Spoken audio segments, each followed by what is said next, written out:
एक समय की बात है। किसी नगर में एक साहूकार रहता था। उसके घर में धन की कोई कमी नहीं थी, लेकिन उसकी कोई संतान नहीं थी। इस कारण वह बहुत दुखी था। पुत्र प्राप्ति के लिए वह प्रत्येक सोमवार का व्रत रखता था और पूरी श्रद्धा के साथ शिव मंदिर जाकर भगवान शिव और पार्वती जी की पूजा करता था। उसकी भक्ति देखकर एक दिन माँ पार्वती प्रसन्न हो गई और भगवान शिव से उस साहूकार की मनोकामना पूर्ण करने का आग्रह किया।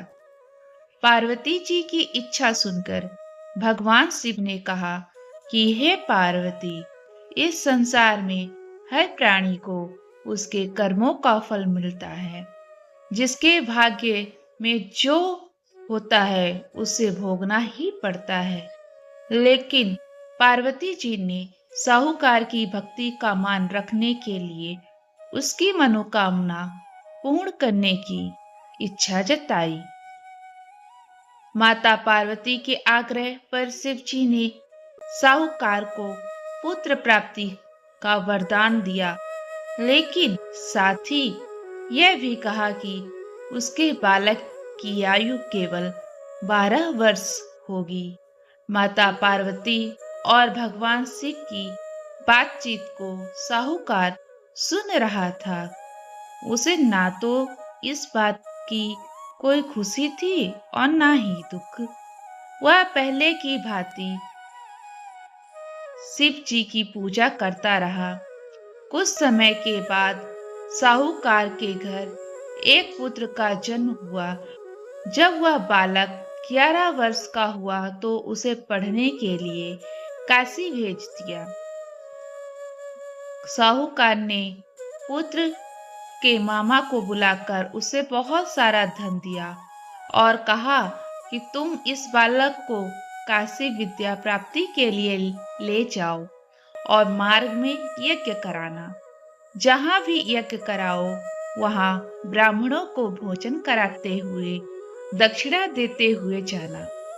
दोनों मामा भांजे इसी तरह यज्ञ कराते और ब्राह्मणों को दान दक्षिणा देते काशी की ओर चल पड़े।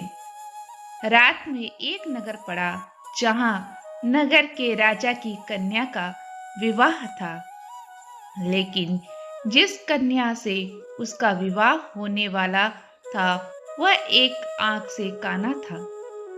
राजकुमार के पिता ने पुत्र के काना होने की बात को छुपाने के लिए एक चाल सोची।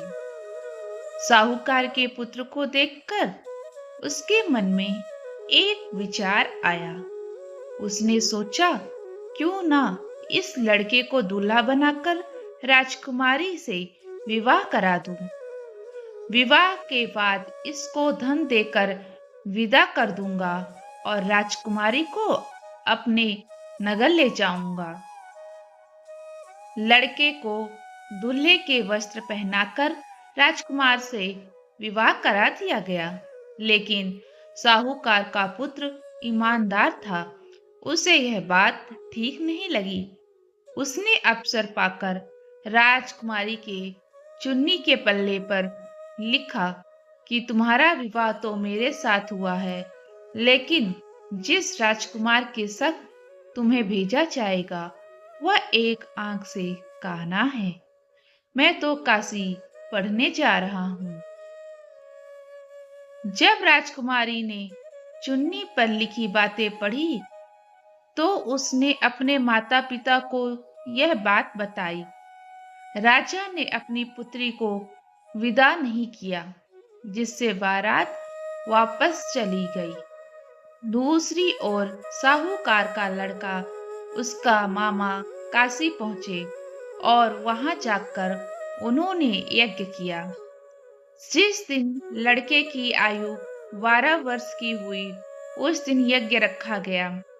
लड़के ने अपने मामा से कहा, मेरी तबीयत कुछ ठीक नहीं है। मामा ने कहा कि तुम अंदर जाकर सो जाओ। शिव जी के वरदान अनुसार कुछ ही देर में उस बालक के प्राण निकल गए। मृत भांजे को देख उसके मामा ने विलाप शुरू किया। संयोगवश उसी समय शिवजी और माता पार्वती उधर से जा रहे थे। पार्वती ने भगवान से कहा, स्वामी, मुझे इसके रोने के स्वर सहन नहीं हो रहे हैं। आप इस व्यक्ति के कष्ट को अवश्य दूर करें। जब शिवजी मृत बालक के समीप गए तो बोले, यह उसी साहूकार का पुत्र है जिसे मैंने 12 वर्ष की आयु का वरदान दिया था। अब इसकी आयु पूरी हो चुकी है। लेकिन मातृभाव से विभोर माता पार्वती ने कहा कि हे महादेव, आप इस बालक को और आयु देने की कृपा करें, अन्यथा इसके वियोग में इसके माता पिता भी तड़प तड़प कर मर जाएंगे। माता पार्वती के आग्रह पर भगवान शिव ने उस लड़के को जीवित होने का वरदान दिया। शिव जी की कृपा से वह लड़का जीवित हो गया। शिक्षा समाप्त करके लड़का मामा के साथ अपने नगर की ओर चल दिया। दोनों चलते हुए उसी नगर में पहुंचे जहां उसका विवाह हुआ था। उस नगर में भी उन्होंने यज्ञ का आयोजन किया। उस लड़के के ससुर ने उसे पहचान लिया और महल ले जाकर उसकी खातिरदारी की और अपनी पुत्री को विदा किया। इधर साहूकार और उसकी पत्नी भूखे प्यासे रहकर बेटे की प्रतीक्षा कर रहे थे। उन्होंने प्रण कर रखा था कि यदि उन्हें अपने बेटे के मृत्यु का समाचार मिला तो वह भी प्राण त्याग देंगे। परंतु अपने बेटे के जीवित होने का समाचार पाकर वह बेहद ही प्रसन्न हुए।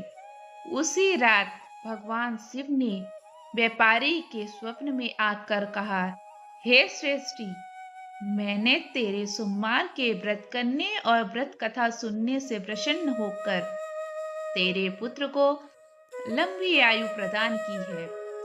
इसी प्रकार जो कोई सोमवार का व्रत करता है तथा कथा सुनता व पढ़ता है, उसके सभी दुख दूर होंगे और समस्त मनोकामनाएं पूर्ण होंगी।